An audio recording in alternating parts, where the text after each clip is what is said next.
رحم الله من قرأ الفاتحة. بسم الله.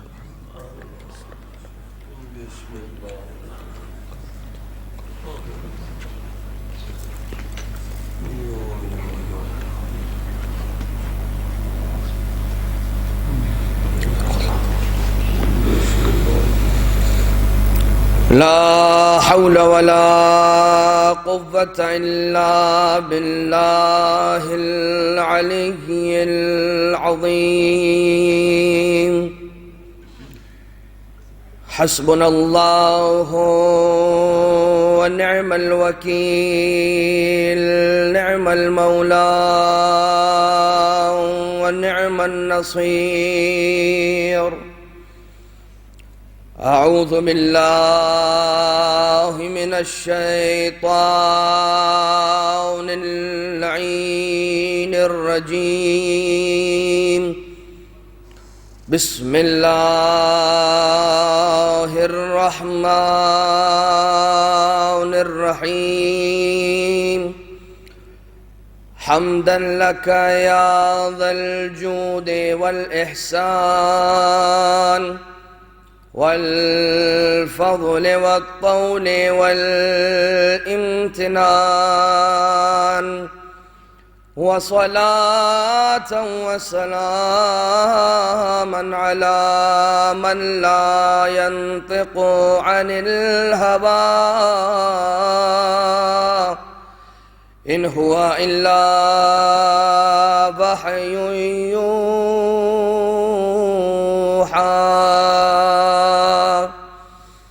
حبيب قلوبنا وشفيع ذنوبنا وطبيب نفوسنا، مولانا ومولى الثقلين جد الحسن والحسين أبي القاسم المصطفى محمد.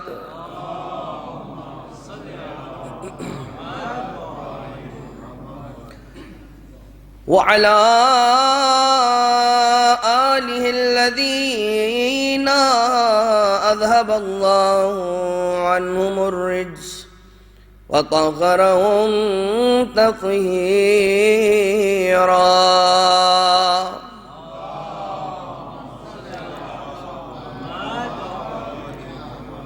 لا سيما على الإمام المنتظر والحجة الثاني عشر، واللعنة الدائمة على أعداء الدين أجمعين من اللزن إلى قيام يوم الدين. أما بعد، فقد قال الله سبحانه وتعالى في محكم كتابه المبين وفرقانه المجيد وقوله الحق وهو أصدق القائلين. بسم الله الرحمن الرحيم. ولسوف يعطيك ربك فترضى. درود پڑھیے محمد والے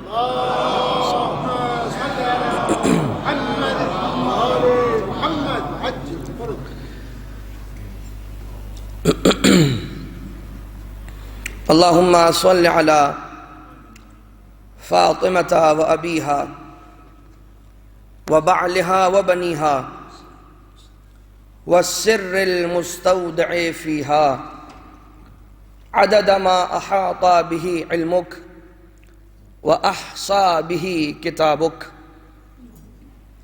اے خدا، اپنی رحمتوں کو نازل فرما اور درودوں کو بھیج سیدہ فاطمہ الزہرا سلام اللہ علیہا پر،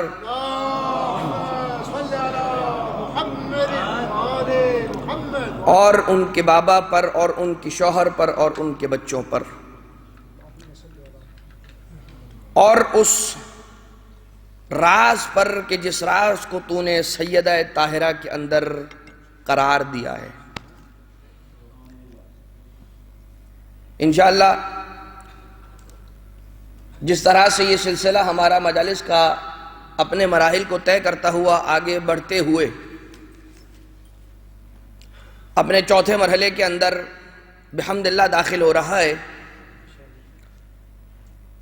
خدا تعالیٰ سے یہ دعا کرتے ہوئے آگے بڑھتے ہیں کہ بار الہ تجھے واسطہ، جو کچھ بیان کیا جا رہا ہے، جو کچھ سنا جا رہا ہے، جو بیان ہوا، جو سنا گیا، اسے ہمارے دل کے اندر ایک نور کی مانند قرار فرما۔ اور اے خدا تجھ سے دعا کرتے ہیں کہ یہ جو کلام نورانی اہل بیت کا ہے اس پر عمل پیرا ہونے کی ہم سب کو توفیق عنایت فرما، اور جناب سیدہ کے قلب ناظرین کو ہم سب سے راضی و خوشنود فرما۔ عزیزان محترم، فضائل و مناقب جناب سیدہ کے بیان کے ساتھ ساتھ وقتاً فوقتاً کچھ پیغامات سیدہ کے چاہنے والوں اور عاشقان کے لیے بیان کیے جاتے رہے۔ آج سیدہ کی جس فضیلت کو بیان کرتے ہوئے بات کا آغاز کرنا چاہ رہا ہوں، سیدہ کونین پر لکھی جانے والی کتابوں کی تعداد متعدد ہے، کافی ساری کتابیں کہ جسے جناب سیدہ کے عنوان پر، آپ کی حیات کے عنوان پر لکھا گیا، آپ کی سیرت کے عنوان سے تحریر کیا گیا، اور ان رائٹرز میں سے، ان مصنفین میں سے، ان مؤلفین میں سے ایک ایسے رائٹر اور ایک مصنف کے جن کا ذکر اب انشاءاللہ کیا جائے گا، آپ سماعت فرمائیں گے۔ دیکھیے، جو علماء کرام ہوا کرتے ہیں ورثۃ الانبیاء، انہیں یوں ہی نہیں کہا گیا، انبیاء کے وارث علماء۔ انما یخشی اللہ من عبادہ العلماء، کہ اللہ تعالیٰ کے جتنے بندے ہیں ان میں سے سب سے زیادہ، بلکہ فقط و فقط جو ڈرتے ہیں خدا سے، یا خشیت پروردگار جنہیں حاصل ہوتی، یا خدا تعالیٰ کا احترام کرتے ہیں۔ اب یہ میں خشیت کے ترجمے اور مفاہیم بیان کرنے لگ گیا، لیکن جو علماء جو اللہ سے ڈرتے ہیں، خدا تعالیٰ سے جو خشیت رکھتے ہیں، احترام کرتے ہیں، اس سے ڈرتے ہیں، وہ فقط و فقط علماء۔ انما حصریہ کے لیے آتا ہے، انما حصر کے لیے آتا ہے، انما حصریہ ہے کہ جسے استعمال کیا گیا۔ انما یخشی اللہ من عبادہ العلماء، سارے بندوں میں سے خدا کی اگر کوئی خدا سے ڈرتا ہے حقیقی معنوں میں تو وہ ہیں فقط علماء۔ اب یہاں پر علماء سے مراد وہ نہیں ہے، ضروری نہیں ہے کہ وہی افراد ہیں کہ جو بظاہر آپ کو امامے کے اندر اور ابا قبا کے اندر یا خاص لباس کے اندر یا منبر پر تشریف لے جا کر خطاب کرنے والے شمار کیے جائیں، نہیں، ایسا نہیں ہے فقط، بلکہ وہ کہ جو علم رکھتے ہیں، وہ کہ جو جانتے ہیں کہ خدا تعالیٰ حاضر اور ناظر ہے، خدا تعالیٰ ہر وقت ہمیں دیکھ رہا ہے، جو جانتے ہیں کہ جنہیں معلوم ہے، جنہیں علم ہے کہ خدا دیکھ رہا ہے، اور حقیقی معنوں میں علم یعنی کہ جاننا، پتہ ہونا۔ کسی بھی شخص کو جا کر کہیے کہ آگ میں ہاتھ رکھ دی، جا کر وہاں پر آگ روشن ہے، جاؤ اور جا کر اس آگ میں اپنا ہاتھ رکھ دو، کوئی بھی عاقل شخص ہوگا وہ کبھی بھی اپنا ہاتھ اس آگ میں نہیں ڈالے گا۔ کیوں؟ اس سے آپ سوال کریں کہ آپ اپنا ہاتھ اس آگ کے اندر کیوں نہیں ڈال رہے ہیں؟ کہا مجھے پتہ ہے۔ کیا پتہ ہے؟ یہ جلا دے گی۔ پتہ ہونا اسی کو علم تو کہتے ہیں۔ خدا تعالیٰ یہ گناہ کرو، جھوٹ بول کر یہ کام کر لو، تم دیکھو یہ جملہ بولو، ایک چھوٹا سا جھوٹ مگر تمہارا بہت بڑا کام ہو جائے گا۔ یہ میرے لیے بالکل اسی طرح سے کہ جس طرح سے آگ میں ہاتھ ڈالنا۔ لاکھ سمجھاتے رہو، لاکھ تلقین کرتے رہو، لاکھ تاکید کرتے رہو، زبردستی کرتے رہو، میں جھوٹ نہیں کہوں گا، ایک اکیلا راستہ جھوٹ بولنے کا رہ جائے، میں جھوٹ نہیں بولوں گا۔ کیوں؟ کیونکہ مجھے پتہ ہے۔ کیا پتہ ہے؟ اللہ دیکھ رہا ہے۔ ایک عالم جھوٹ کی تو مثال دی گئی، آپ اس کی تفسیر اور مثالیں لگا کر اس سچویشن کے اندر اپنے لیے پیغامات لیتے جائیں۔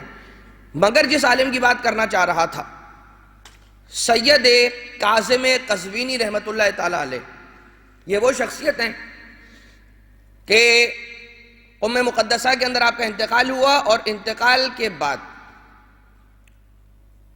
آپ کی وصیت کو پڑھا گیا، دفنانے سے پہلے آپ کی وصیت کو پورا کرنا تھا، اور اس وصیت کا جملہ یہ ہے، یہ وہ شخصیتیں سید کاظم قزوینی کے جنہوں نے اہل بیت گرامی قدر علیہم السلام سیرت اہل بیت کے اعتبار سے مختلف کتابیں جدا جدا لکھی، ہر معصوم کے اعتبار سے۔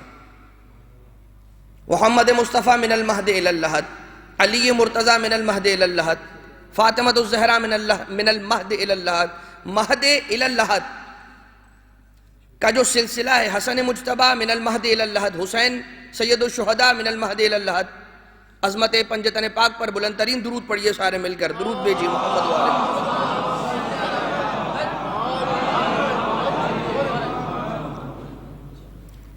لہٰذا اس سلسلے کی کتاب، ساری کے ساری کتابیں لکھتے ہیں، اور اس کے بعد وصیت کر کے جاتے ہیں اس دنیا سے کہ مجھے دفنایا جائے، اور دفن کرنے کے بعد میرے سینے کی طرف وہ کتاب میرے ساتھ میری قبر میں دفنائی جائے، کہ جس کتاب کا نام ہے فاطمہ الزہرا من المہد الی اللحد۔ اور اس لیے کہا کہ میں نے کوششیں کی، محنتیں کی، علماء کی بہرحال محنتیں ہوا کرتی ہیں، ساری زندگی لگا کر علوم اہل بیت کو سیکھا کرتے ہیں، اور اس کے بعد اپنی سی کوشش کر کے خدمت دین اہل بیت کرتے ہیں۔ اور جو کاوشیں آپ کی تھیں سیرت اہل بیت بیان کرنے کے سلسلے میں، ان میں سے ایک کوشش جناب سیدہ کی سیرت پر لکھے جانے والی کتاب، اس کتاب کے بارے میں وصیت کی کہ میری قبر میں میرے ساتھ اس کتاب کو دفنایا جائے، تاکہ میں اس یقین کے ساتھ جاؤں کہ اگر کوئی سامان میرے پاس نہ ہو شفاعت کا، اس کتاب کو خدا کے سامنے پیش کر کے خدا سے گزارش کروں گا، اے خدا تجھے واسطہ ہے فاطمہ الزہرا کا، میری سفارش قبول فرما۔ یہ علماء کرام جناب سیدہ کو اور ان کے مقام کو جس انداز سے بیان کیا گیا امام زمانہ علیہ السلام کے اعتبار سے، کل رات کی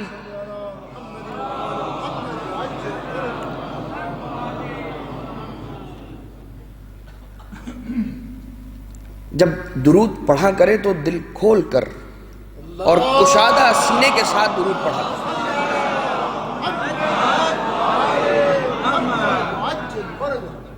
وہ اس لیے ہے کہ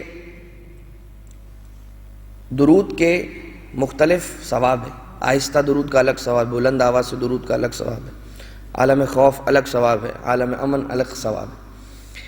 لہٰذا یہ حدیث ملتی ہے کہ وہ سب سے بڑا بخیل ہے کہ جو ہم پر درود بھیجنے میں بخل کرے یا کنجوسی کرے۔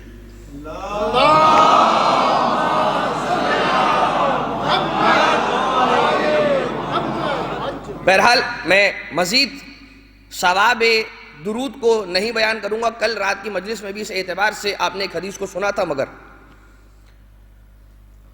سید کاظم قزوینی کا بیان آپ نے سنا آج کی رات، کل کی رات آپ نے سنا تھا سید مرشی نجفی رحمۃ اللہ تعالی علیہ کا واقعہ، کس انداز سے امام زمانہ علیہ السلام سے ملاقات کا آپ کو شرف حاصل ہوا، اور امام سے ملاقات کرنے کی سعادت حاصل کرتے ہوئے جب امام سے سوال کیا گیا تو آپ نے جو خاص سوال کیا تھا راز کے اعتبار سے، تو اس راز کا جواب دیتے ہوئے آپ کو قم میں موجود جناب فاطمہ معصومہ کی زیارت کی تاکید فرماتے ہیں امام زمانہ، اور جب آپ اپنی مشکلات کو بیان کرتے ہوئے نظر آتے ہیں امام زمانہ علیہ السلام سے، تو پھر امام زمانہ علیہ السلام آپ کو یہ فرماتے ہیں اور یہ تلقین فرماتے ہیں کہ اے مرشی نجفی، تمہاری کیسی بھی کوئی بھی مشکل ہو، ہماری جدہ فاطمہ زہرا کے نام کے ذریعے سے توسل کرو اور تمہاری مشکل کو حل کیا جائے گا۔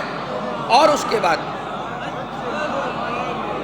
وہ درود اور وہ دعا تعلیم فرمائی امام زمانہ علیہ السلام نے کہ درود پڑھا کرو اس انداز سے ہماری دادی پر، یہ کہا کرو اللہم صل علی فاطمۃ و ابیہا و بعلہا و بنیہا والسر المستودع فیہا عدد ما احاط بہ علمک و احصا بہ کتابک. اور یہ درود وہ درود ہے کہ جو درود خاص ہے سیدہ کی ذات پر. اور علماء کرام یہ بیان کیا کرتے ہیں، کل رات ہماری بات یہاں پر ختم ہوئی تھی اور آج یہیں سے جوڑتے ہوئے بات کو شروع کیا جا رہا کہ 511 مرتبہ یا 580 مرتبہ اگر کوئی بڑی ایسی مشکل ہو کہ جو حل نہ ہو رہی ہو، ایک مرتبہ یہ عمل کرو، ایک مرتبہ اس مشکل کے حل کی نیت سے کہ 511 مرتبہ یا 580 مرتبہ یہ درود پڑھو ہماری دادی پر ایک ہی نشست میں، خدا تمہاری مشکل کو حل کرے گا. اور اس کے علاوہ آقا مرشی نجفی کی وصیت کے اندر یہ ایک جملہ ملتا ہے، ایک وصیت باقاعدہ انہوں نے وصیت کی ہے ہر اس شخص کے لیے کہ جس تک ان کا وصیت نامہ پہنچ جائے. واجب نماز کے قنوت میں یہ دعا پڑھا کرو، اللہم انی اسألک بحق فاطمۃ و ابیہا و بعلہا و بنیہا والسر المستودع فیہا. اب اس درود کی نسبت یہاں پر جو آگے جملے آ رہے ہیں وہ ذرا سے چینج دیں، ذرا سے تبدیل ہیں. وہاں پر تھا عدد ما احاط بہ علمک، یہاں پر آ رہا ہے ان تصلی علی محمد و آل محمد وان تفعل بی ما انت اہلو ولا تفعل بی ما انا اہلو. کیا ترجمہ ہے؟ اے خدا، اللہم یا رب یا اللہ، اللہم انی اسألک، اے میرے اللہ میں تجھ سے سوال کرتا ہوں فاطمہ زہرا کے واسطے سے نہیں، بحق فاطمہ، فاطمہ کے حق کے واسطے سے تجھ سے سوال کرتا ہوں. بحق فاطمہ و ابیہا و بعلہا و بنیہا، اور فاطمہ کے بابا کے واسطے سے، فاطمہ کے شوہر کے واسطے سے، فاطمہ کے بچوں کے واسطے سے کیا سوال کرتا ہوں؟ ان تصلی علی محمد و آل محمد، فاطمہ کا واسطہ فاطمہ اور فاطمہ کے بچوں پر درود بھیج.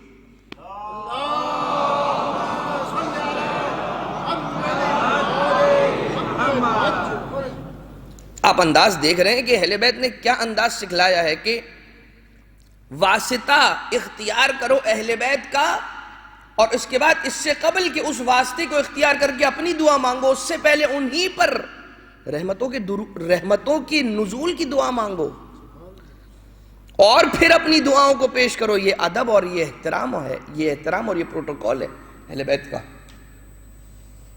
علیہ السلام. اور کس انداز سے؟ ان تصلی علی محمد و آل محمد وان تفعل بی ما انت اہلو. اور تجھ سے سوال یہ کرتا ہوں اب اپنے لیے دعا، کہ تجھ سے سوال کرتا ہوں کہ میرے ساتھ وہ سلوک کر ما انت اہلو کہ جس کا تو اہل ہے، ولا تفعل بی ما انا اہلو، اور مجھ سے وہ سلوک نہ کرنا کہ جس کا میں اہل ہوں، کیونکہ میں جانتا ہوں کہ میں کس سلوک کا اہل ہوں، کس سلوک کا حقدار ہوں. لہذا یہ دعا.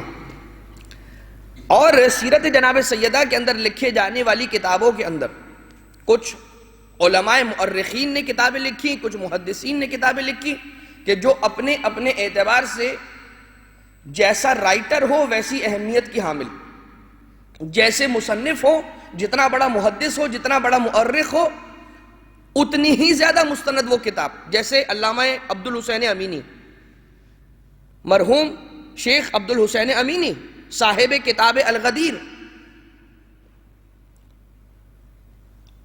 ان کے علاوہ اگر کوئی ایسی کتاب ہو کہ جسے مرجع وقت لکھ دے تو اس کتاب کا کیا عالم ہوگا.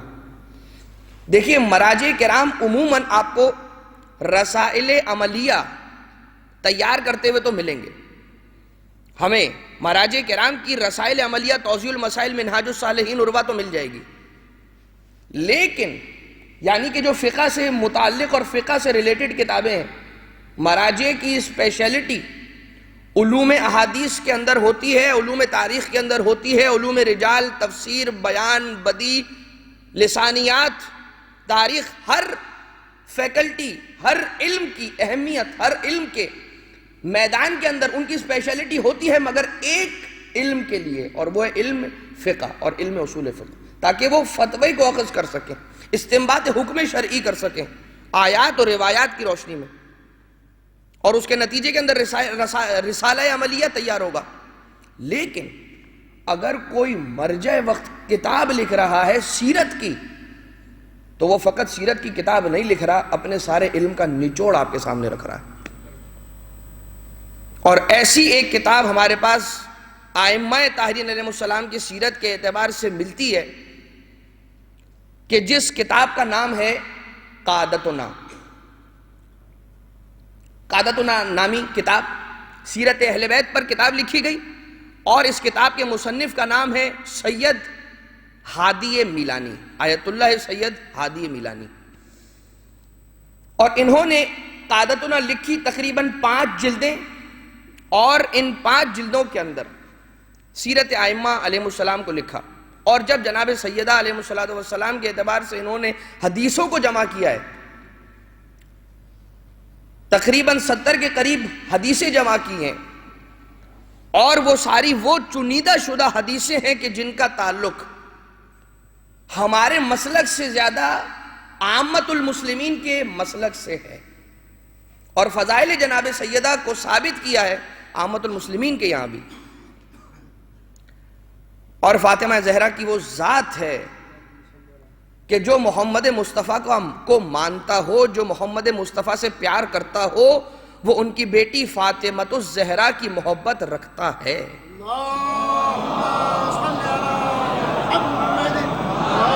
کیونکہ جسے خود محمد مصطفیٰ کہیں کہ یہ میرا ٹکڑا ہے، تو الحمدللہ علیکم السلام، اس اعتبار سے تو کوئی مسئلہ نہیں ہے۔ میں چاہ رہا تھا کہ اس کتاب سے چند ایک حدیثوں کو آپ کی خدمت میں عرض کروں۔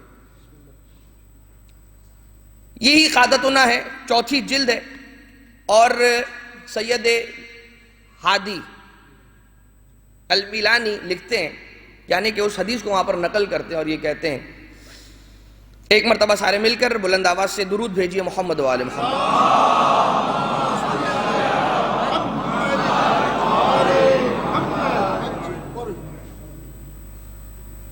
جناب سلمان سے رسول مخاطب ہیں، اور اس کے بعد خطاب کرتے ہیں اور کہتے ہیں کہ یا سلمان۔ دیکھیں ہمارے پاس 2 قسم کی حدیث ہیں۔ ایک حدیث اس وقت سامنے آتی ہے کہ جب کوئی آ کر معصومین علیہ السلام سے کوئی سوال کرے، اور ایک مرتبہ کوئی سوال نہیں ہو رہا، خود جناب معصوم علیہ السلام اپنی جانب سے کلام فرما رہے ہیں۔ اس کی زیادہ اہمیت ہے کہ کوئی سوال کرے اور اس کے جواب میں کوئی بات کہنا، اور خود سے ضروری سمجھنا کوئی بات بتانا اور کلام فرمانا۔ رسول اکرم جناب سلمان سے کہہ رہے ہیں کہ یا سلمان، اے سلمان، جو میری بیٹی فاطمہ سے محبت رکھے گا وہ جنت میں ہوگا میرے ساتھ۔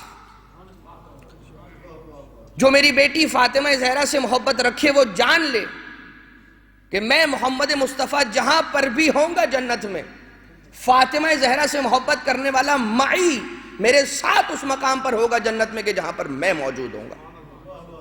یہ ایک جملہ، ابھی حدیث مکمل نہیں ہوئی۔ وَيَا سلمان حب فاطمہ یا حب فاطمہ ينفع فی اکثر من 100 مواطن، کہ اے سلمان یاد رکھو محبت فاطمہ نفع دے گی، فائدہ دے گی 100 سے زیادہ مقامات پر۔ کم سے کم 100 تو ایسے مقامات ہیں کہ جہاں پر فاطمہ زہرا کی محبت کام آئے گی، اور ان مواقع میں سے وَأَيْسَرُهَا، اور ان مواقع میں سے سب سے سہل اور سب سے آسان ترین مواطن کون سے ہیں؟ سب سے آسان، سب سے ہلکے مواقع اور مراحل کون سے ہیں؟ موت کا مرحلہ، محبت فاطمہ کام آئے گی۔ قبر کا مرحلہ، محبت فاطمہ کام آئے گی۔ محشر کا میدان، محبت فاطمہ کام آئے گی۔ حساب کا وقت، محبت فاطمہ کام آئے گی۔ مجھے یہ بتائیے کہ جن 4 یا 5 یا 6 چیزوں کو رسول اکرم نے جناب سلمان کو گنوایا، یہ کہہ کر کہ یہ آسان ترین مراحل ہیں،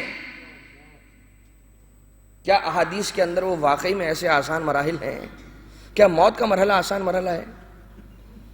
موت کے بارے میں کہا جاتا ہے کہ موت کے وقت انسان کو اتنی زحمت اور اتنی تکلیف ہونے والی ہے، کیونکہ یہ ایک ایسا پروسیس ہے کہ نیچرلی اس پروسیس کے دوران کوئی بھی ہو، کم یا زیادہ ڈگری کا فرق ہوگا، لیکن تکلیف ضرور برداشت کرنا۔ روح کا جسم سے الگ ہونا کوئی آسان مرحلہ نہیں ہے۔ کہیں پر یہ بیان کیا جاتا ہے کہ مخمل کے کپڑے کو خاردار پھول پر، خاردار تار پر ڈال دیا جائے اور اسے کھینچا جائے، جس انداز سے وہ کپڑا تار تار ہو جاتا ہے، یہی حالت ہوگی اس روح کی اور اس بدن کی، اور اس کیفیت کو اس انداز سے سمجھانے کی کوشش کی گئی۔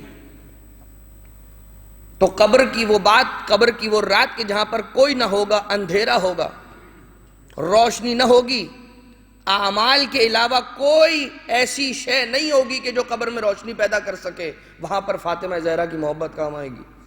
محشر کا میدان کہ جہاں پر بیٹا باپ کو بھول جائے گا، ماں بیٹے کو بھول جائے گی، لا تنفع مال ولا بنون الا من اتى اللہ بقلب سلیم، یہ وہ میدان حشر ہے کہ جہاں پر کوئی کسی کے کام نہ آئے گا سوائے وہ قلب سلیم رکھنے والا، کہ جو پاکیزہ نفس لے کر گیا ہوگا وہی پاکیزہ نفس اس کے کام آئے گا، وہاں پر محبت فاطمہ کام آئے گی۔ یعنی کہ آپ نے کل عالم انوار میں کس انداز سے سیدہ کے نور نے ملائکہ کی مدد کی یہ سنا، پھر آپ نے یہ سنا دنیا کے اندر علماء کرام اور انبیاء کی کس انداز سے مدد کی، اور آج آپ یہ سن رہے ہیں کہ موت کے بعد ایک مومن کی، ایک شیعہ کی، ایک فاطمہ زہرا کے چاہنے والے کی کس انداز سے فاطمہ زہرا مدد کریں گی۔ بلکہ میں یہ کہوں کہ فاطمہ زہرا نہیں، ان کی اگر محبت بھی اگر انسان کے دل میں ہو تو وہ محبت کام آئے گی۔ مگر بات آگے بڑھائیں کہ آیا اس محبت کا کوئی تقاضا بھی ہے یا نہیں؟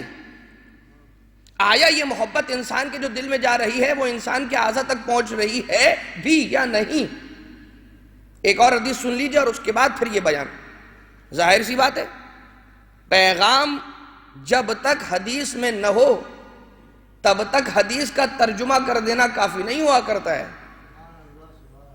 ہر فضیلت اہل بیت کی اپنے ساتھ کوئی پیغام لے کر آیا کرتی ہے کہ جب تک اس پیغام کو نہ بیان کر دیا گیا فضیلت کا بیان مکمل نہ ہوا۔ لیکن عزیزان محترم، لیکن ایک اور حدیث کے اندر اس طرح سے بیان ہوتا ہے کہ جناب جابر پہنچتے ہیں مدینہ منورہ میں امام محمد باقر علیہ السلام کے پاس،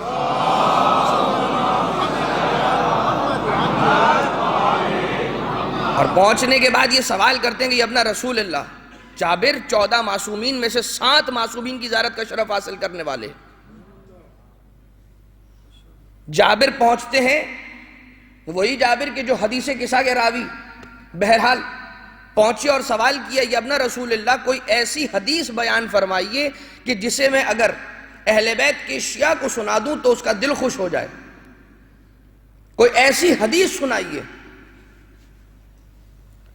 کہ جسے اگر بیان کیا جائے تو اس میں ایسا مواد ہو کہ جسے سنا نہ گیا ہو۔ جناب جابر کی یہ بات سننے کے بعد 5ویں امام ارشاد فرماتے ہیں کہ اے جابر، وہ وقت آئے گا کہ جب میدان حشر برپا ہوگا، قیامت کا میدان ہوگا، اور قیامت کے میدان میں خدا تعالی انبیاء اور مرسلین کے لیے نور کے ممبروں کو سجائے گا، اور ان تمام ممبروں پر سب سے زیادہ فوقیت اور سب سے بلند مقام پر وہ ممبر قرار پائے گا کہ جو محمد مصطفیٰ صلی اللہ علیہ وآلہ وسلم کا ممبر ہے، صلی اللہ علیہ محمد وآلہ محمد۔ اور پھر سرکار دو عالم اس ممبر نور پر تشریف فرما ہوں گے، اور وہاں تشریف لے جانے کے بعد آواز قدرت آئے گی، اخطب، خطاب فرمائیے، ختمی مرتبت خطاب فرمائیں گے، اور اس خطاب کی کیفیت یہ ہوگی، فرما رہے ہیں 5ویں امام علیہ السلام باقر العلوم والنبیین فرماتے ہیں، کہتے ہیں کہ ایسا خطاب فرمائیں گے سرکار دو عالم کہ اس سے پہلے کسی نے وہ خطاب نہ سنا ہوگا۔ اس کے بعد پھر نور کے ممبروں کو لگایا جائے گا، سجایا جائے گا. کن کے لیے؟ اوصیاء انبیاء کے لیے، نبیوں کے وصیوں کے لیے. اور ان ممبروں میں سب سے بلند مقام پر ممبر ہوگا وہ کسی اور کا نہیں، میرے وصی علی ابن ابی طالب کا ممبر ہوگا. اور جب علی ابن ابی طالب اس ممبر پر جا کر تشریف فرما ہو جائیں گے تو پھر سے آواز قدرت آئے گی، اخطب. علی ابن ابی طالب خطاب فرمائیں گے، اور جب خطاب فرمائیں گے تو اس خطاب کی وہی کیفیت ہوگی کہ اس سے پہلے کسی نے ایسا خطاب لم یسمع، کسی نے نہیں سنا ہوگا. اور اس کے بعد پھر نور کے منابر کو لگایا جائے گا اولاد انبیاء اور مرسلین کے لیے، انبیاء اور مرسلین کی اولادوں کے لیے لگایا جائے گا. اور ان ممبروں میں سب سے بلند ترین مقام پر حسنین کریمین کا ممبر ہوگا، وہ تشریف لے جائیں گے. ممبر پر وہ خطبہ ارشاد فرمائیں گے کہ جس خطبے کو اس سے پہلے کسی نے نہ سنا ہوگا. مگر جب یہ ہو جائے گا تو پھر خطبہ ختم ہوگا حسنین کریمین کا، اس کے بعد جناب جبریل تشریف لائیں گے اور یہ صدا دیں گے این فاطمۃ الزہرا، فاطمہ زہرا کہاں؟ پوچھیں گے خدیجہ کبریٰ کہاں؟ پوچھیں گے آسیہ بنت مزاحم کہاں ہیں؟ ام کلثوم مادر حضرت یحییٰ وہ کہاں ہیں؟ اور پھر خدا تعالیٰ جتنی بھی برگزیدہ خواتین ہیں سب کو بلائے گا، اور اس میدان میں یہ برگزیدہ خواتین تشریف لے کر آئیں گی. اور اس کے بعد پھر قال اللہ تعالی، خدا تعالیٰ پھر ارشاد فرمائے گا. سوال ہوگا، یہ خدا تعالیٰ کا ارشاد سوال کی صورت میں ہوگا. لمن الکرم ھذا الیوم، کہ آج کے اس دن کے اندر کرم کس کا ہے؟ بولنے کی اور جواب دینے کی اجازت سب کو نہ ہوگی، فقط 5 تن کو ہوگی. وہ 5 شخصیتیں کہ جو پنجتن پاک ہیں انہیں بولنے کی جواب دینے کی اجازت ہوگی. وہ یہ ارشاد فرمائیں گے ہم آواز ہو کے کہ اے خدا سارا کا سارا کرم آپ کی ذات باری تعالیٰ کے لیے. اور پھر خدا تعالیٰ یہ فرمائے گا کہ جب یہ تم نے کہا کہ کرم میرے لیے ہے تو آج کے دن میدان قیامت کے اندر میں یہ اعلان کرتا ہوں کہ جو کرم مجھ سے مخصوص ہے اسے اہل بیت گرامی قدر پنجتن پاک سے مخصوص کر رہا ہوں. اور اس کے بعد خدا یہ ارشاد فرمائے گا کہ اپنی نگاہوں کو نیچے کر لو، اپنے سروں کو جھکا لو. غضوا ابصارکم، کہ میری کنیز فاطمہ جنت میں وارد ہونے چلی ہیں.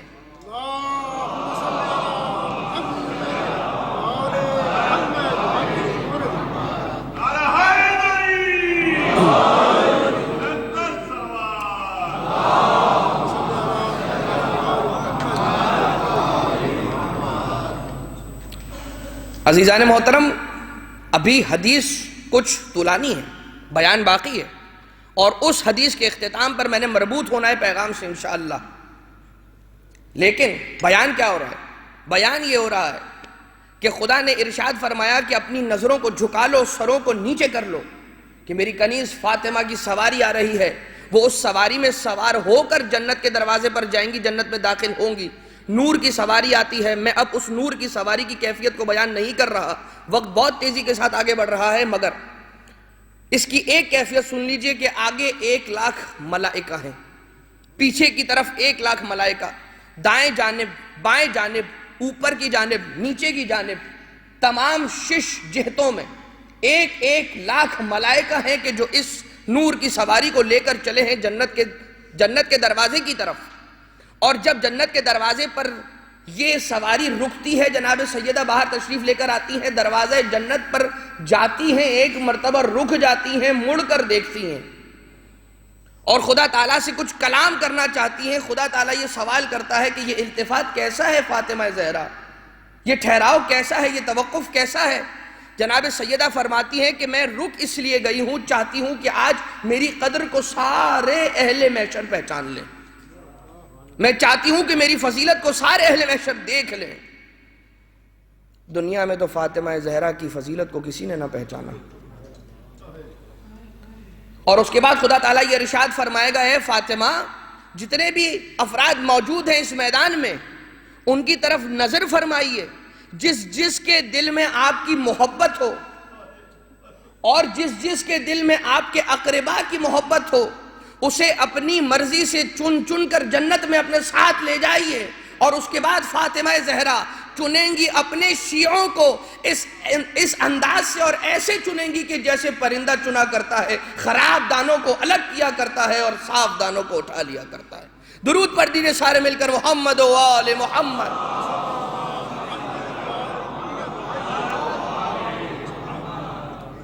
جناب سیدہ اپنے شیعوں کو لے کر جائیں گے اپنے ساتھ جنت میں، یہ لفظ شیعہ ذہن میں رکھیے گا، کیونکہ آگے ساری بات اسی لفظ شیعہ پر ہونے والی ہے۔ اور جب ان شیعہ، لفظ شیعہ فقط اصطلاحی معنی میں نہیں ہے، یہاں پر ماننے والے، شیعہ گروہ کو کہا جاتا ہے، یعنی فاطمہ زہرا کا گروہ، فاطمہ زہرا کے ماننے والے، ٹھیک۔ اب جناب سیدہ کے ساتھ ہو گئے جناب سیدہ کے شیعہ، اور دروازے جنت پر کھڑے ہو گئے۔ اس مرتبہ کھڑے ہو کر توقف کرنے والی جناب سیدہ نہیں ہے، جتنے شیعہ تھے اور جو گروہ تھا جناب سیدہ کا کہ جو وارد جنت ہونے کی اجازت حاصل کر چکا تھا، وہ رک گیا، اور خدا نے سوال کیا کہ یہ توقف کیسا ہے؟ ان شیعوں نے، اس گروہ نے جواب دیا کہ ہم چاہتے ہیں کہ آج میدان قیامت میں ہماری قدر کو بھی سارے اہل محشر پہچان لیں۔ اور اس کے بعد یہ جواب آیا کہ اے فاطمہ کے شیعوں، جس جس نے فاطمہ کی محبت میں تمہیں کھانا کھلایا تھا، جس جس نے فاطمہ کی محبت میں اگر تمہیں پانی بھی پلایا تھا، جس جس نے فاطمہ کی محبت میں کہیں پر تمہاری غیبت ہونے نہ دی تھی، ان سب کو چاہو تو اپنے ساتھ جنت میں لے جانے کی اجازت ہے تمہیں۔ اور اس کے بعد اہل محشر میں سے ہر ایک شفاعت پا کر جنت میں وارد ہو جائے گا، سوائے 3 گروہوں کے۔ ایک گروہ کفار کہ جو داخل نہیں ہوگا جنت میں اس شفاعت کی معراج کے باوجود بھی، ایک گروہ منافقین، اور ایک گروہ شاکین، وہ جو شک کرنے والے ہیں، وہ بھی شفاعت سیدہ سے محروم ہو جائیں گے۔ شک کیسا؟ کلام سنایا اللہ کا، انا آتیناک الکوثر، یقین نہیں آیا کہ فاطمہ کی فضیلت ہے، شک کرنے لگا۔ کلام سنایا رسول اللہ کا، فاطمہ تو بضعۃ منی، یقین نہ آیا، شک کرنے لگا فاطمہ کی فضیلت میں۔ ائمہ طاہرین، ائمہ معصومین کا کلام سنایا، شک کرنے لگا فاطمہ اور اولاد فاطمہ کی فضیلت میں۔ یہ وہ سارے کے سارے افراد ہیں کہ جو فاطمہ کی شفاعت سے محروم ہو جائیں گے، اور محبین فاطمہ کی شفاعت سے بھی محروم ہو جائیں گے۔ اور ان کے علاوہ سارے کے سارے کافرین، منافقین اور شاکین، ان کے علاوہ سارے کے سارے جنت کے اندر جا سکیں گے۔ مگر اب یہاں پر سوال یہی پیدا ہوتا ہے کہ جو میں نے کہا تھا، یاد رکھیے گا، جملہ لفظ شیعہ، آخر یہ طے کیسے ہو کہ فاطمہ کا شیعہ ہے کون؟ اگر فاطمہ کے شیعہ کے بارے میں سوال ہے تو پھر فاطمہ سے ہی پوچھنا پڑے گا، سلام اللہ علیہا۔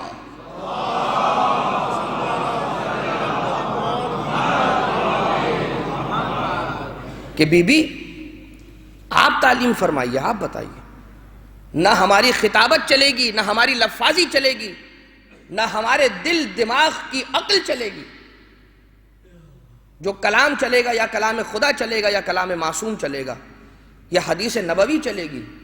بہرحال جناب سیدہ کی خدمت میں ایک خاتون حاضر ہوتی ہے، اپنے شوہر کا سوال لے کر آئی، اور جناب سیدہ کے سامنے آ کر جناب سیدہ کے بیت الشرف کے اندر سوال پیش کیا، کہا کہ سیدہ میرے شوہر نے یہ سوال بھجوایا ہے۔ جب اسے معلوم ہوا، تجسس پیدا ہوا، بتلا دیجئے کہ آپ کا شیعہ کون ہے۔ جناب سیدہ نے 4 باتیں ارشاد فرمائیں، دیکھیے بالکل کلاسیفیکیشن کے ساتھ ہے۔ 4 باتیں جس میں یہ پائی جائیں وہ ہمارا شیعہ۔ نمبر 1، ہماری محبت رکھتا ہو، نمبر 2، ہمارے اعداء سے عدوت رکھتا ہو یا عداوت رکھتا ہو، یعنی کہ جنہوں نے اہل بیت پر ظلم کیا یا دشمنی اختیار کی ان کے لیے دل میں نفرت رکھتا ہو. ٹھیک، اس سے آگے بڑھیے، ہمارے کہے پر عمل کرتا ہو. نمبر 3. نمبر 4، جس امر سے ہم نے روک دیا ہو اس سے رک جاتا ہو. اگر یہ 4 عمل انجام دیتا ہو تو ہمارا شیعہ ہے. یہ عورت واپس گھر آتی ہے اور اپنے شوہر کو بتاتی ہے جواب. شوہر نے سنا، پریشان ہو گیا، کہا کہ میں تو اضطراب میں مبتلا ہو گیا، اس لیے کہ شروع کی 2 باتوں پر تو عمل کر لیتا ہوں، آخری 2 باتوں پر کبھی عمل کر پاتا ہوں، زیادہ تر نہیں کر پاتا، لہٰذا جا کر سوال کرو، پھر سے جاؤ سیدہ کی خدمت میں. اور بھیجا اپنی زوجہ کو، اور جناب سیدہ کی خدمت میں وہ عورت پھر سے آتی ہے اور سوال کیا. جناب سیدہ نے کہا کہ ٹھیک ہے، اگر ہم سے محبت رکھتے ہو اور اہل بیت کے دشمنوں سے عداوت بھی رکھتے ہو، لیکن اگر جو کہا اس کو نہیں مانتے، یعنی کہ جن اعمال کے انجام دینے کا حکم دیا وہ نہیں کرتے، جن سے رکنے کا کہا ان سے نہیں رکتے، تو پھر تم ہمارے شیعہ تو نہیں ہو، البتہ ہمارے محب ضرور ہو. ہم سے محبت کرنے والے تو ہو. یہی وجہ تھی کہ چھٹے امام کی خدمت میں ایک شخص آتا ہے، دروازے پر اسے روکا گیا، کس سے ملنا ہے؟ چھٹے امام سے ملنا ہے. کون ہو؟ کہا کہ کہہ دو کہ میں ان کا شیعہ ہوں. امام علیہ السلام نے ملنے سے انکار کر دیا اور متعدد مرتبہ ایسا ہوتا رہا، نہیں ملے. آخر میں جب ملاقات ہوئی، بہت مختصر کر کے واقعے کو پیش کر دوں تاکہ مطلب پہنچ جائے آپ تک. بات یہ پہنچی کہ تم شیعہ نہیں ہو، نہ کہو خود کو شیعہ، کیونکہ ہمارے شیعہ تو وہ ہیں کہ جو سلمان و ابو ذر و مقداد جیسے ہوں، کہ جن کا ایک عمل بھی ہمارے ایک حرف سے آگے نہ بڑھے، اس سے پیچھے نہ ہٹے. منو ان جیسے خدا نے ہمیں سکھایا ویسے ہم نے تمہیں سکھایا. اگر اس میں کوئی تبدیلی ہو جائے گی تو پھر ہمارے حکم کی پیروی کہاں رہی؟ اور جب ہمارے حکم کی پیروی نہ رہی تو ہم نے جو خدا کا پیغام پہنچایا تھا، خدا کے پیغام کی پیروی کہاں رہی؟ لہٰذا یہ نہ کہو کہ شیعہ ہو، یہ کہو کہ ہم محب ہیں، محبت کرنے والے.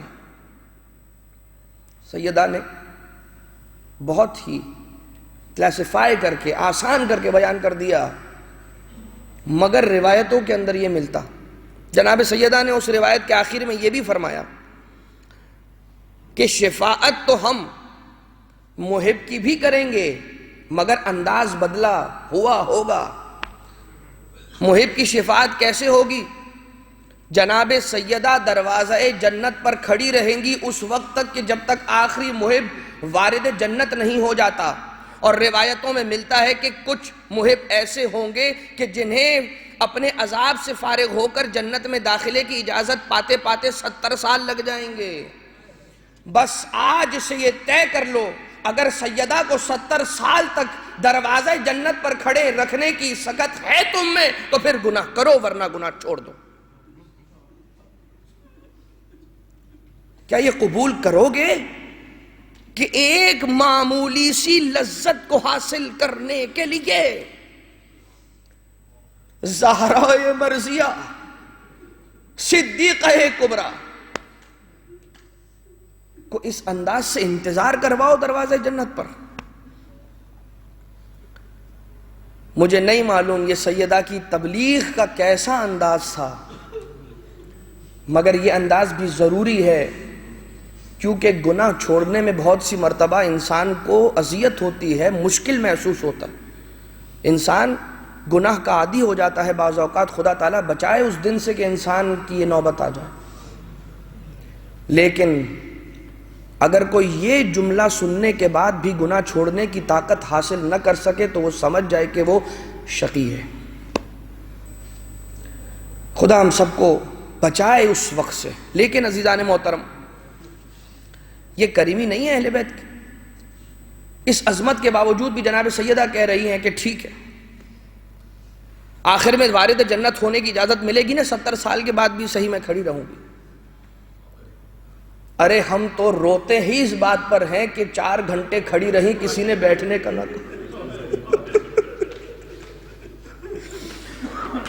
فاطمہ زہرا کی بیٹی زینب کبریٰ شام کے دربار میں، کوفہ کے دربار میں کھڑی رہی۔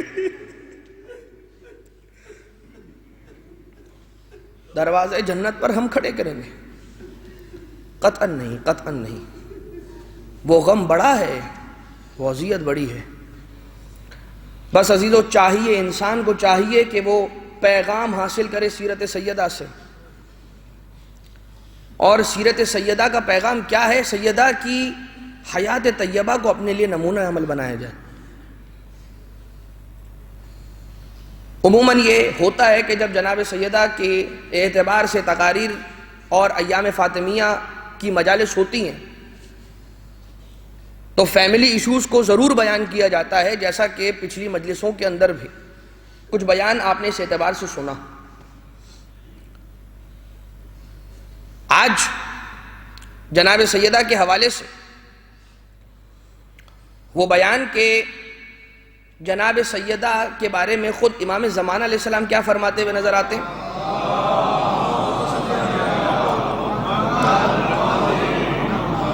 وفی بنت رسول اللہ، وفی بنت رسول اللہ یا وفی ابنت رسول اللہ لی اسوۃ حسنہ، کہ سیدہ کی ذات گرامی کے اندر میرے لیے، مجھ امام زمانہ کے لیے اسوہ حسنہ ہے۔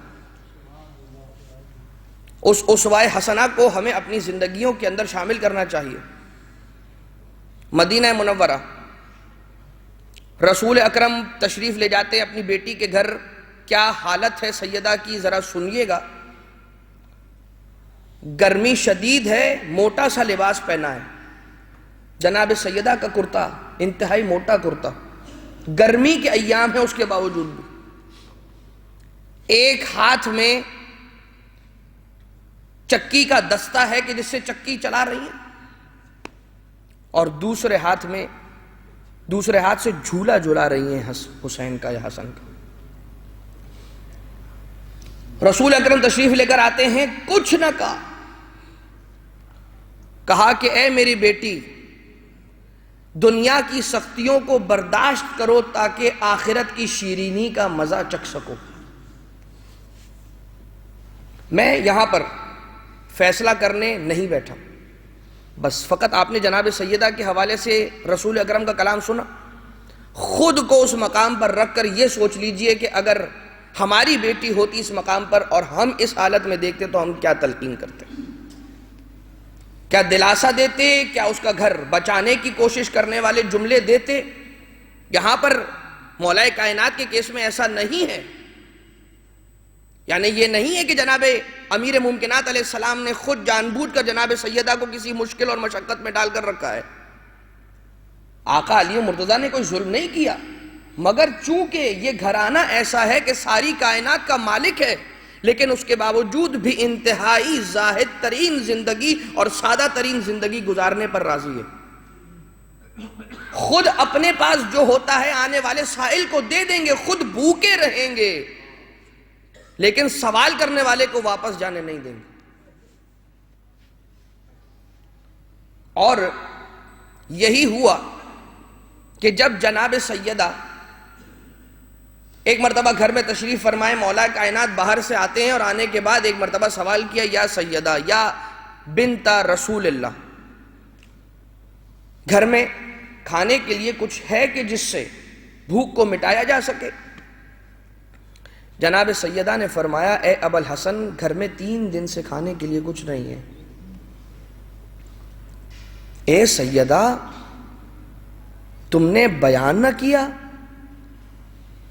آپ نے بیان نہ کیا زبان سے۔ کہا، اے ابو الحسن، مجھے شرم آ رہی تھی، کہیں ایسا نہ ہو کہ میں آپ سے مانگوں اور آپ ایسی صورتحال میں ہو کہ آپ کے پاس نہ ہو اور آپ شرمندہ ہو جائیں۔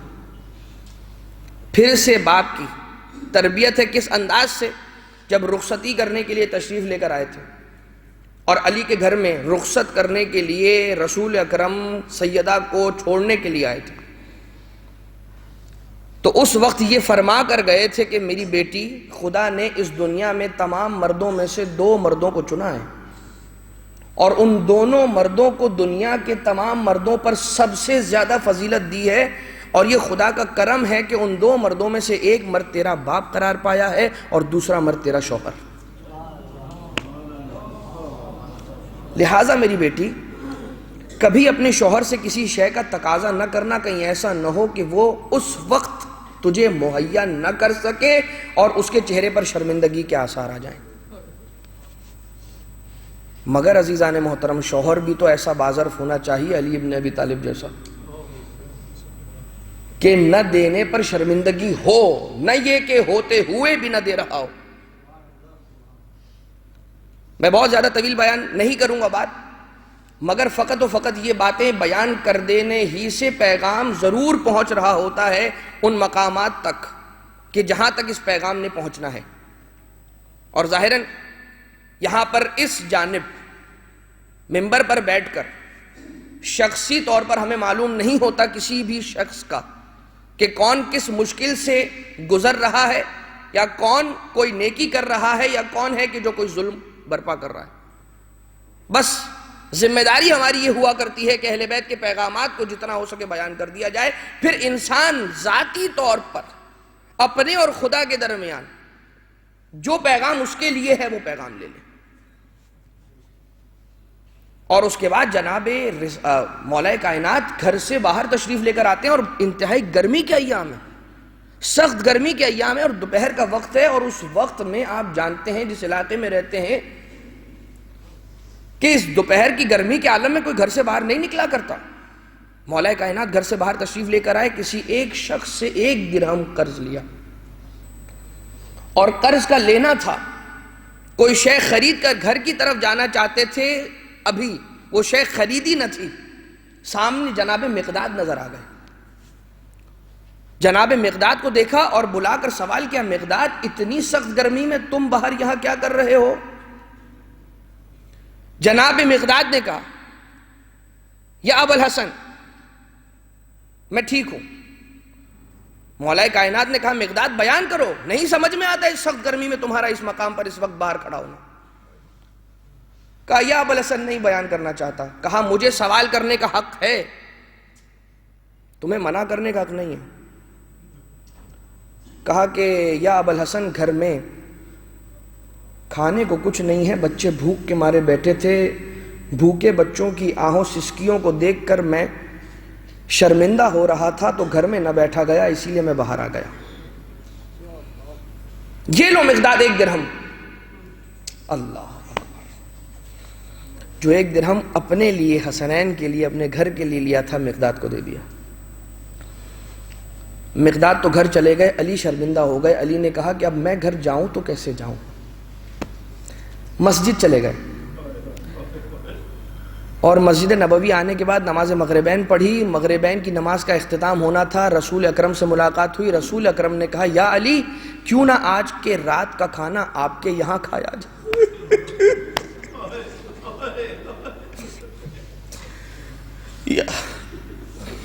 یا علی کیوں نہ آج رات کا کھانا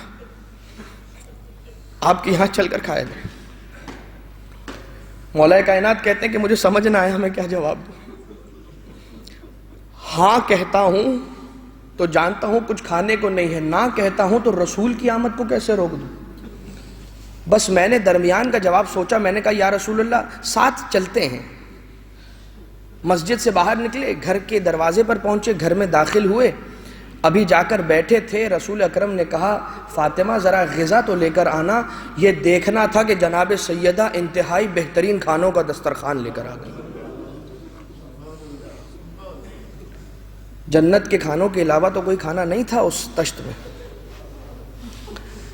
مگر عزیزان محترم فقط یہ سوچئے گا کہ جس گھرانے پر کبھی ملک الموت اجازت طلب کرنے آ رہا ہو، کبھی جنت کا فرشتہ درزی بن کر حسنین کا آ رہا ہو، کبھی رسول اکرم کھڑے ہو کر سلام پیش کر رہے ہوں، کبھی اس دروازے پر جنت کی غذا آ رہی ہو، فاطمہ زہرا کے دل پر کیا گزری ہوگی جب اسی دروازے پر ہجوم کو دیکھا ہوگا اور آگ لگائی گئی ہوگی۔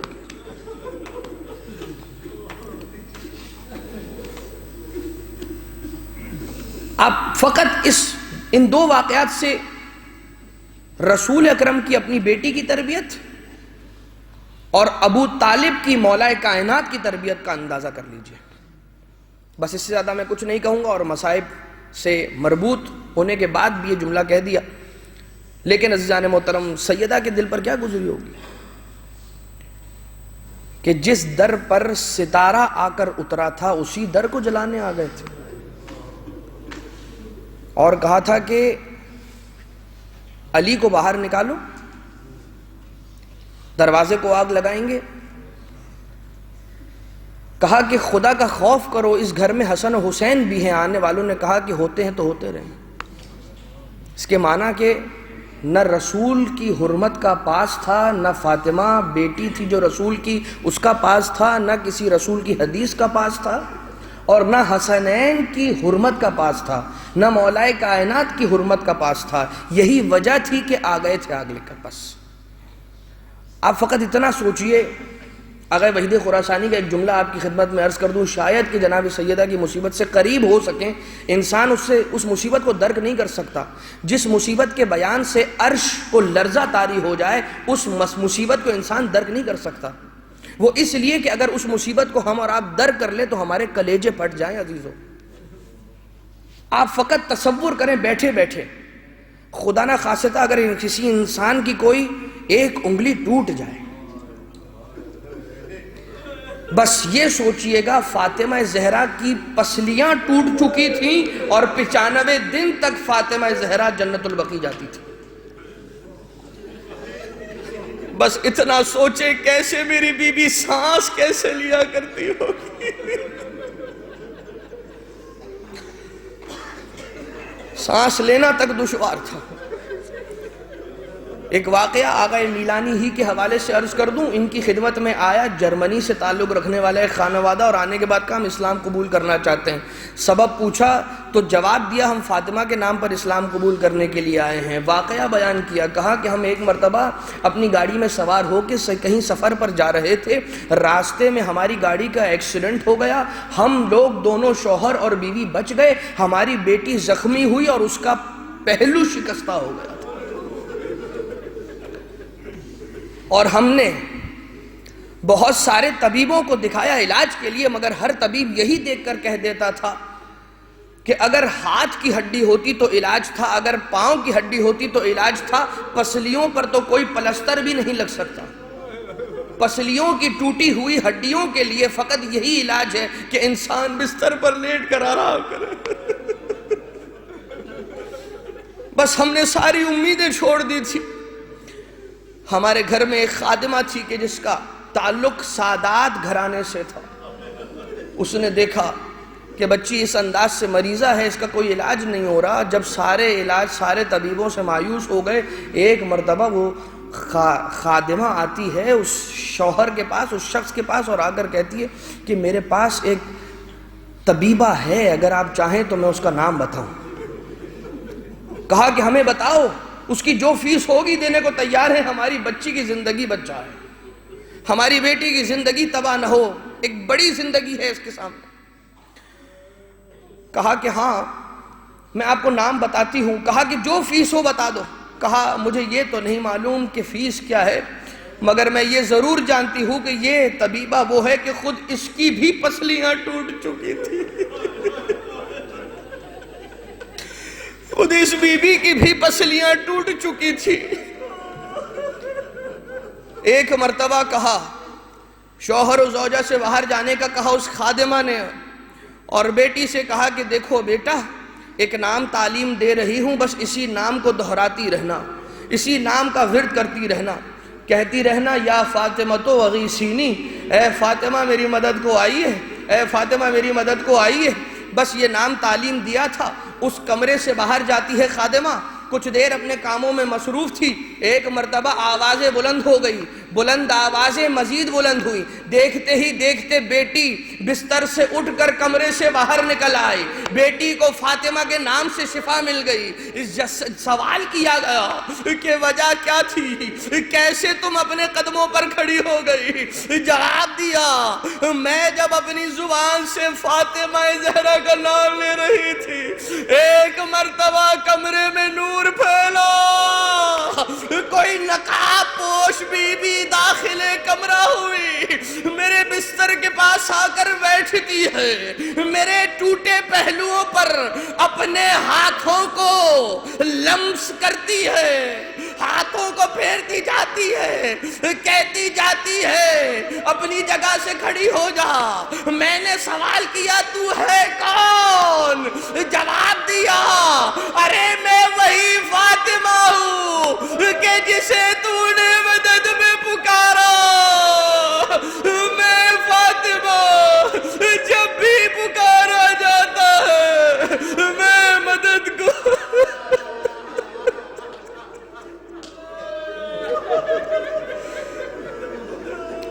نہیں معلوم یہ بی بی آج تک اپنی انہی ٹوٹی ہوئی پسلیوں کے ساتھ جہاں پر بھی بیٹے حسین کی مجلس برپا ہوتی ہے چلی آتی ہے، اور مجھے یقین ہے کہ آج اس امام بارگاہ میں بھی سیدہ ضرور تشریف لائی ہے۔ میں ہاتھوں کو جوڑ کر کہوں گا، سیدہ ہم بے نواؤں پر کرم فرما دیجئے، ہم بڑے گناہگار ہیں مگر گناہوں کو ترک کرنا چاہتے ہیں، خدا کی بارگاہ میں ہماری سفارش فرما دیجئے۔ ارے آپ کی دعا کو خدا رد تو نہ کرے گا، ہمیں آج کی رات خالی جولیوں کے ساتھ نہ پلٹائیے گا بی بی۔ جتنے بھی مومنین پریشان حال ہیں، اے خدا فاطمہ زہرا کے واسطے سے سب کی مشکلات کو حل فرما، بے اولاد مومنین کو صاحب اولاد قرار فرما، اے خدا صاحبان اولاد کے اولاد کی حفاظت فرما اور ان کی بہترین تربیت کی ہم سب کو توفیق عنایت فرما، اے خدا روحانی اور جسمانی بیماریوں سے ہم سب کو شفا عنایت فرما، قلب نازنین امام زمانہ کو ہم سب سے راضی و خوشنود فرما، امام زمانہ کے لشکر میں ہم سب کو شمار فرما، گھروں کے ماحول کو ائمہ اہل بیت علیہم السلام کی تعلیمات کے مطابق ڈھالنے کی ہم سب کو توفیق عنایت فرما، مرحومین کی مغفرت فرما۔ سورہ فاتحہ کی تلاوت کی گزارش ہے، مرحوم عزیز کھٹاؤ، مرحومین آف کھٹاؤ فیملی، جن مرحومین کا کوئی فاتحہ پڑھنے والا نہیں، ان تمام مرحومین مومنین مومنات کے لیے، حاضرین کے تمام مرحومین، انتظامیہ کے تمام مرحومین کے لیے، رحم اللہ من قرأ الفاتحہ۔ بسم اللہ الرحمن الرحیم، الحمدللہ رب العالمین، الرحمن الرحیم، مالک یوم الدین، ایاک نعبد و ایاک نستعین، اہدنا الصراط المستقیم، صراط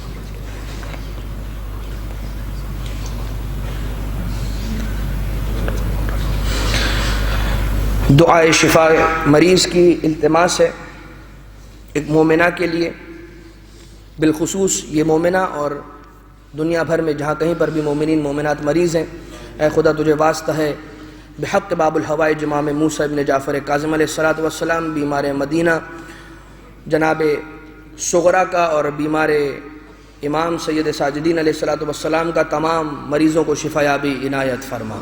ربنا تقبل منا انکا انت السمیع العلیم وتب علینا انکا انت التواب الرحیم۔ ماتم فاطمہ۔